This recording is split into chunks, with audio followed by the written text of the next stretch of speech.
So welcome to React.js tutorial और हम देख रहे हैं पार्ट 5 और आई मेक श्योर कि आपने पार्ट 4 देखा होगा कि जिसमें हमने एक हेलो वर्ल्ड का प्रोग्राम देखा था। तो नेक्स्ट अभी हम देखने वाले React.js के कंपोनेंट्स, तो जिसमें हम एक प्रैक्टिकल डेमो भी देखेंगे और साथ ही साथ जो प्रीवियस पार्ट था उसमें सिर्फ हमने आउटपुट देखा था। हमने एक्चुअली समझा नहीं था कि एग्जैक्टली हमें कैसे वर्क करना है, क्योंकि वहाँ पे सिर्फ हेलो वर्ल्ड का एक प्रोग्राम हमें रन करके चेक करना था कि हमारी एप्लीकेशन रन कर रही है कि नहीं। तो इस पार्ट में हम डिटेल में समझने भी वाले हैं कि एग्जैक्टली कैसे हमें वर्क करना है रिएक्ट में।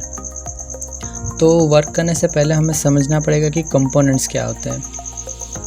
तो as per the definition, components are the building blocks of any React app, and a typical React app will have many of this. Simply put, a component is a JavaScript class or function that optionally accepts input, example properties, and returns a React element that describes how a section of the UI should appear. Okay. तो अगर एकदम simple words में अगर हमें समझना है कि React.js के कंपोनेंट्स क्या है, तो बेसिकली अगर कोई वेबसाइट हो तो वो वेबसाइट कुछ पार्ट्स में डिवाइड होती है। जैसे कि हेडर का पार्ट होता है, फुटर का पार्ट होता है, मेन कंटेंट होता है, साइड बार होता है। तो ये हो गए कुछ बड़े पार्ट्स। अब अगर छोटे कंपोनेंट्स की बात की जाए तो जैसे कि बटन का एक कंपोनेंट होता है, फिर अगर कोई फॉर्म है तो जैसे कि कॉम्बो बॉक्स है तो कॉम्बो बॉक्स का कोई कंपोनेंट होता है, फिर जैसे कि रेडियो बटन, चेक बॉक्सेस, तो ये भी एक कंपोनेंट ही है। तो अगर React.js की कंपोनेंट की बात की जाए तो बेसिकली कंपोनेंट क्या हो गए कि कंपोनेंट एक छोटे छोटे पार्ट हो गए। तो मतलब आप क्या करोगे कि सारा कोडिंग एक ही फाइल में नहीं करोगे, उसकी जगह पे उसको डिफरेंट पार्ट्स में डिवाइड करोगे। तो वो जो पार्ट्स होंगे उसको हम कंपोनेंट बोलेंगे। तो वो कंपोनेंट कुछ इस हिसाब से हमें डिज़ाइन करना है कि हम उसको रीयूज़ कर सकें। मतलब कि अगर आप बटन का एक कंपोनेंट बना रहे हो तो आपको बटन का कंपोनेंट कुछ इस हिसाब से डिज़ाइन करना है कि आप डिफरेंट जगह पे उसको यूज़ कर सकें। तो इस हिसाब से कंपोनेंट्स हो गए। तो चलिए प्रैक्टिकल सेशन देखते हैं जिससे हमें पता चले कि एग्जैक्टली हमें कंपोनेंट कैसे डिज़ाइन करने हैं। तो अभी हम जाने वाले हैं हमारी एप्लीकेशन में जो प्रीवियसली हमने रन की थी। ये अभी एक्टिव ही है। तो लेट्स चेक द आउटपुट। तो हम URL अगर ओपन करेंगे तो यहाँ पे हमें हेलो वर्ल्ड दिखेगा। ठीक है, तो सबसे पहले इसका कोडिंग हम समझते हैं कि एक्चुअली इसका मीनिंग क्या है। तो सबसे पहले हम React को इंपोर्ट करेंगे, क्योंकि हम React के कंपोनेंट बनाने वाले हम React.js की ऐप में ही वर्क कर रहे हैं। तो हमें सबसे पहले React को इंपोर्ट करना है। फिर अगर आपकी कोई स्टाइल शीट है कि जो आप यूज़ करने वाले तो आप CSS को इंपोर्ट कर सकते हो। यहाँ पे मुझे कोई भी ज़रूरत नहीं है CSS की, तो मैं उसको डिलीट कर दूँगा। जैसे मैं सेव करूँगा यहाँ पे हॉट रिलोडिंग हो जाएगा अपने आप ही। जैसे कि आप देख सकते हो, मैं जैसे सेव दबाता हूँ वो अपने आप कंपाइल हो जाता है। ठीक है, तो ये इसका एक फ़ीचर है। सेकंड, यहाँ पे हमने डायरेक्ट एक क्लास बनाया हुआ है, जबकि आप एक फंक्शन भी बना सकते हैं जो कि हम देखने वाले हैं आगे, लेकिन फ़िलहाल के लिए हम सिर्फ क्लास को समझने वाले हैं। तो यहाँ पे क्या होगा कि रिएक्ट में एक क्लास हम बनाएंगे, जैसे कि क्लास नेम। अगर OOP के कंसेप्ट, ऑब्जेक्ट ओरिएंटेड प्रोग्रामिंग के कंसेप्ट आपको पता होगा तो आप सिंपली समझ सकते हो कि क्लास एक क्या है। और अगर आपको नहीं पता है तो आप सिंपली OOP के कंसेप्ट में सिर्फ आपको क्लास और ऑब्जेक्ट और इनहेरिटेंस, क्योंकि यहाँ पे एक्सटेंड कीवर्ड वो एक इनहेरिटेंस है, तो वो आपको क्लियर कर लेने, तभी आप यहाँ पे ज़्यादा अच्छे से काम कर पाओगे। तो मैंने यहाँ पे एक क्लास बनाया है जिसको एक्सटेंड किया है React के कंपोनेंट से, क्योंकि हम यहाँ पे जो कुछ भी बनाएंगे उसको एक कंपोनेंट के हिसाब से ट्रीट करने वाले हैं। तो कंपोनेंट होगा, तो ये हो गया एक कंपोनेंट। फिर सिंपली क्या होगा कि जो भी कंपोनेंट होगा वो रेंडर करेगा। मतलब हर एक कंपोनेंट की एक UI होती है कि ये कंपोनेंट क्यों बनाया गया है। तो यहाँ पे कंपोनेंट में रेंडर होगा, फिर यहाँ पे आएगा रिटर्न, तो हर एक कंपोनेंट कुछ रिटर्न करेगा। तो रेंडर के होगा अंदर होगा रिटर्न, फिर यहाँ पे हम डिवीज़न टैग मैंने लिया है। मतलब ऐसे ज़रूरी नहीं है कि यहाँ पे डिवीज़न टैग ही लेना है, एक्चुअली आप फ्रेगमेंट भी यूज़ कर सकते हो। फ्रेगमेंट ओके, इसको हम एक प्रैक्टिकल डेमो से समझते हैं। तो सबसे पहले तो यहाँ पे डिवीज़न लिया गया हुआ है और एक्सपोर्ट करना है, क्योंकि हर एक कंपोनेंट एक्सपोर्ट करना पड़ता है। अगर आप एक्सपोर्ट नहीं करोगे तो आप उसको यूज़ भी नहीं कर पाओगे, तो आपको एक्सपोर्ट करना है। और हर रिएक्ट के ऐप में डिफ़ॉल्ट एक मेथड होती है जो कि ज़्यादा इम्पोर्टेंस अगर हम देखने जाए तो रिएक्ट नेटिव में इसकी ज़्यादा इम्पोर्टेंस है, क्योंकि एक ही डिफ़ॉल्ट मेथड होगी, यहाँ पे मल्टीपल भी हो सकती है। ठीक है, तो यहाँ पे मैंने हेलो वर्ल्ड लिखा है। अब हम ये डेमो एक्चुअली ऑलरेडी आउटपुट में ही है, तो यहाँ पे हम जाएंगे और व्यू सोर्स करेंगे, व्यू पेज सोर्स। ठीक है, तो जब हम व्यू पेज सोर्स करेंगे तो हमें यहाँ पे HTML का पार्ट देखने नहीं मिलेगा, मतलब आपने जो कोडिंग वहाँ पे किया था तो उस हिसाब से यहाँ पे आपको डिवीज़न में हेलो वर्ल्ड देखने नहीं मिलने वाला है। अगर ये PHP या .NET होता तो आपको HTML, एक्चुअल जो HTML है वो देखने मिलता। तो यहाँ पे हम राइट क्लिक करके इंस्पेक्ट करने वाले हैं। तो जब हम इंस्पेक्ट करेंगे तो हमें वो पार्ट देखने मिलेगा। तो ये चीज़ का आपको ध्यान रखना है। ठीक है, तो अगर हम डिवीज़न लिखते हैं तो यहाँ पे क्या होता है कि डिवीज़न के अंदर हेलो वर्ल्ड आया हुआ है, तो इसकी जगह पे हम फ्रेगमेंट भी यूज़ कर सकते हैं, क्योंकि यहाँ पे क्या होगा, एक एक्स्ट्रा एलिमेंट ऐड होता है जैसे जो है डिवीज़न। तो अगर हमें वो ऐड नहीं करना है तो हम फ्रेगमेंट भी यूज़ कर सकते हैं।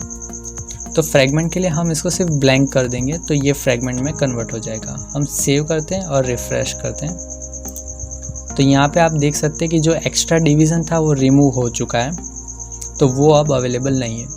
इसको करने के पीछे रीज़न क्या है वो हमें जानना चाहिए कि एक्चुअली होगा क्या। रिएक्ट में एक कंडीशन है कि आप अगर सोचोगे कि डिवीज़न यहाँ पे क्यों लिखना है, तो आप ऐसे डिवीज़न अगर रिमूव कर दोगे तब भी वो आउटपुट तो देगा ही, हेलो वर्ल्ड आ गया। तो अब अगर मैं 2 बार हेलो वर्ल्ड लिखने की ट्राई करूँगा तो वो एरर देगा। सी, यहाँ पे एरर आएगी। एरर इसलिए क्योंकि JSX का रूल है कि आप एक ही पेरेंट को रिटर्न कर सकते हो, मतलब एक ही पेरेंट, यहाँ पे पेरेंट होगा वो एक ही होगा। तो यहाँ पे मुझे हर चीज़ एनक्लोज्ड करनी है, जैसे कि मैं दो चाइल्ड रिटर्न नहीं कर सकता। तो ये एक चाइल्ड हो गया, ये सेकंड चाइल्ड हो गया। तो अगर ये डिवीज़न नहीं लिखूँगा तो वो दोनों जो भी पार्ट है, ये फर्स्ट पार्ट और ये सेकंड पार्ट, वो दोनों इंडिविजुअल हो जाएंगे और मैं 2 चीज़ें रिटर्न नहीं कर पाऊँगा, क्योंकि रिटर्न हमेशा एक ही चीज़ होती है। तो उसकी वजह से हमें यहाँ पे डिवीज़न लिखना पड़ेगा। तो क्या होगा कि ये जब डिवीज़न लिखेंगे तो ये एक पार्ट में कन्वर्ट हो जाएगा। तो इस तरह से हम जब सेव करेंगे तो अपने आप कंपाइल हो जाएगा और यहाँ पे 2 बार हेलो वर्ल्ड आ जाएगा। तो हम बात कर रहे थे कंपोनेंट्स की। तो यहाँ पे क्या हो रहा है कि हम स्टैटिकली लिख रहे हैं कि भाई हेलो वर्ल्ड प्रिंट करना है, लेकिन अगर हमारे पास अगर एक हेलो वर्ल्ड का कंपोनेंट होता तो हम सिर्फ इंपोर्ट करवा के उसको प्रिंट करवा सकते थे। तो अब हम क्या करने वाले हैं कि हेलो वर्ल्ड का एक कंपोनेंट बनाने वाले हैं और उसको प्रिंट करवाने वाले हैं। तो अभी मैंने ब्लैंक कर दिया तो आउटपुट ब्लैंक हो जाएगा और अब हम जाने वाले कंपोनेंट्स के फोल्डर में। तो यहाँ पे हमें एक नई फाइल बनानी है, तो मैं यहाँ पे सिर्फ नेम कर दूंगा कि ग्रीटिंग्स। तो यहाँ पे हम सिंपली लिख देंगे greetings.js और मेक श्योर कि आप जो पहला कैरेक्टर है वो कैपिटल रखो। ठीक है, तो अब हम काम कर रहे हैं रिएक्ट में। तो सबसे पहले एज़ पर द रूल हमें इंपोर्ट करना है रिएक्ट को। तो अब हम सिंपली क्या करेंगे कि इंपोर्ट रिएक्ट फ्रॉम रिएक्ट। तो यहाँ पे क्या होगा कि हमने रिएक्ट को इंपोर्ट कर लिया है। आप चाहे तो कंपोनेंट को भी इंपोर्ट कर सकते हैं, लेकिन शॉर्ट हैंड टेक्निक में अगर आपको लिखना है तो आप react.component लिख सकते हैं। हम यहाँ पे एक क्लास बनाने वाले हैं, जैसे कि क्लास। तो मैं क्लास का नाम सेम एज फाइल नेम रखने वाला हूँ। तो क्लास ग्रीटिंग्स एक्सटेंड्स, क्योंकि वो एक रिएक्ट का कंपोनेंट है इसलिए हमें यहाँ पे लिखना पड़ेगा react.component। कर्ली ब्रैकेट्स होंगे कोई भी कंस्ट्रक्टर हम नहीं बनाने वाले। हम डायरेक्टली क्या करने वाले हैं कि यहाँ पे जो भी ये चीज़ ये कंपोनेंट जो भी यूआई को रेंडर करने वाला है वो ही हम डिफाइन करने वाले हैं। तो एज़ पर द रूल सबसे पहले लिखना है render, round bracket start over curly bracket, और उसके अंदर होगा रिटर्न।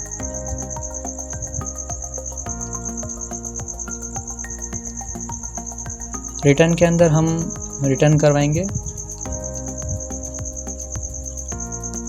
अगर आप एक ही चाइल्ड रिटर्न करवा रहे हो तो फिर फ्रैगमेंट या डिवीज़न लिखने की ज़रूरत नहीं है, लेकिन अगर आप मल्टीपल रिटर्न करवा रहे हो तो आपको डिवीज़न या फ्रैगमेंट बनाना पड़ेगा। तो यहाँ पे सिंपली मैं करने वाला हूँ हेलो वर्ल्ड। तो ये कंपोनेंट रेडी हो चुका है, लेकिन एज़ पर द रूल अगर जब तक आप कंपोनेंट को एक्सपोर्ट नहीं करोगे आप यूज़ नहीं कर पाओगे। तो एक्सपोर्ट करने के लिए आपको एक्सपोर्ट कीवर्ड का यूज़ करना है, और जो कंपोनेंट आपको एक्सपोर्ट करना है उसका नाम लिखना है। और यहाँ पे मैं डिफ़ॉल्ट लिख रहा हूँ। ओके, मैंने सेव कर दिया है, और रिफ़्रेश करने पे अभी भी कुछ नहीं आने वाला है क्योंकि कंपोनेंट को इंपोर्ट भी करना पड़ता है। तो सबसे पहले मैं क्या करूँगा कि कंपोनेंट को यहाँ पे इंपोर्ट करूँगा। तो इंपोर्ट, फिर कंपोनेंट का नाम, तो कंपोनेंट का नाम है ग्रीटिंग्स फ्रॉम, उसका पाथ तो ./components/greetings। और मेक श्योर कि आप जो भी फोल्डर्स बनाओ वो SRC के अंदर ही बनाओ, वरना वो एरर जनरेट करेगा। तो यहाँ पे मैंने कंपोनेंट्स को इंपोर्ट करवा दिया। यहाँ पे आपको greetings.js लिखने की ज़रूरत नहीं है क्योंकि आप फाइल नहीं इंपोर्ट करवा रहे, आप कंपोनेंट इंपोर्ट कर रहे हो, मतलब फाइल के अंदर का कंपोनेंट, इसीलिए आपको सिर्फ ग्रीटिंग्स लिखना है। अब मैं इसको यूज़ करने वाला हूँ। यहाँ पे अंडरलाइन आ रही है क्योंकि वो एक वार्निंग डिफाइन कर रहा है कि उसको यूज़ नहीं किया है। तो declare but it's never use. तो अब हम उसको यूज़ करने वाले। तो यूज़ कैसे करते हैं? तो जैसे ही कंपोनेंट रेडी हो जाता है तो आप एक HTML कंपोनेंट एक HTML के टैग की तरह ही एक्ट करता है। तो हम यहाँ पे सिंपली क्या करेंगे, ब्रैकेट को स्टार्ट करेंगे, एंगुलर ब्रैकेट को, और यहाँ पे हम लिखेंगे ग्रीटिंग्स और उसको ओवर कर देंगे। तो जैसे हम ओवर कर देंगे और हम यहाँ पे सेव करके आउटपुट चेक करते हैं, तो जैसे हम आउटपुट में जाएंगे हमें हेलो वर्ल्ड दिखेगा। और अब हम अगर चेक करेंगे तो ये हेलो वर्ल्ड आ रहा है कंपोनेंट से, हमारे ग्रीटिंग वाले कंपोनेंट से। तो अगर आप विजुअल स्टूडियो कोड यूज़ कर रहे हो तो आप सिंपली कंट्रोल दबा के उस पर क्लिक करोगे तो आपको यहाँ पे प्रीव्यू देखने मिलेगा कि वो कंपोनेंट में क्या है। अगर आप ऐसे क्लिक करोगे तो आपको वो वहाँ पे नेविगेट करेगा। तो ये सिंपली हमने एक हेलो वर्ल्ड का कंपोनेंट बनाया। तो अगर आप चाहे तो ऐसे काफ़ी सारे कंपोनेंट को डिज़ाइन कर सकते हो, और जितनी बड़ी आपकी एप्लीकेशन होगी उतना फ्लेक्सिबिलिटी आप प्रोवाइड करने के लिए सारे मॉड्यूल्स को आप कंपोनेंट में डिवाइड कर सकते हो। तो जिससे आपका काम भी इजी होगा और जो लेवल है वो भी डिस्ट्रीब्यूट होगा। तो ये एकदम सिंपल एग्जांपल था कंपोनेंट का। तो इस वीडियो में बस इतना ही, और मेक श्योर कि आप चैनल को सब्सक्राइब करना ना भूलें। और चलिए मिलते हैं नेक्स्ट वीडियो में।